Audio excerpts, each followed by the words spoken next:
Përshëndetje dhe një ditë sa më të mbarë të gjithë. Mbrëmë i përcollën Parlamentit projekt buxhetin 2026 dhe jam realisht i lumtur sot, se kam përdorur ndonjëherë këtë fjalë, por jam i lumtur sot të them pensionistëve se mua ashtu, siç u zëtuam në zgjedhje, ky mandat do të jetë mandati i rritjes së përvitshme të pensioneve. Siç e kam thënë gjithnjë, kjo është pjesa më e vështirë e politikës financiare të një vendi, pensionet. Por, më në fund, pikërisht sepse nuk jemi më ai vendi që mezi mbajnë këmbë, po jemi një vend me një ekonomi të qëndrueshme që rritet çdo vit, mund ta bëjmë atë për cilën u zëtuam. Të arrijmë vit pas viti, të rrisim pensionet sipas objektivave të shpallura për secilën kategori.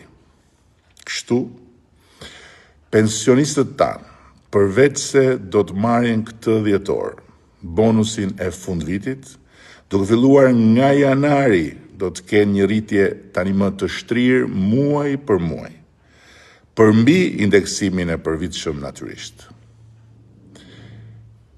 Konkretisht, sipas kategorive, në fund të mandatit duhet të arrijmë që pensioni mesatar të rritet si më poshtë. Pensioni urban me vitet plota pune të shkojë 40.000 lekë të reja nga 27.350 që është sot. Pensioni urban i pjesshëm të shkojë mesatarisht 22.000 lekë të reja nga 15.850 lekë që është sot.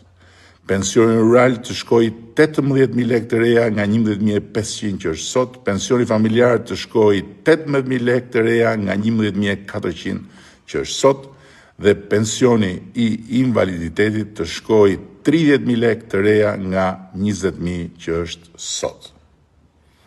Prandaj, nga janari vitit të ri 2026, pensionet do të rriten çdo muaj si vijon. E përsëris përtej indeksimit vjetor që do të jetë një tjetër gjë. Pensioni urban në vitet plota pune do të rritet 1.800 lekë.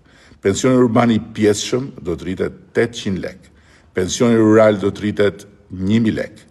Pensioni familjar do të rritet 700 lekë.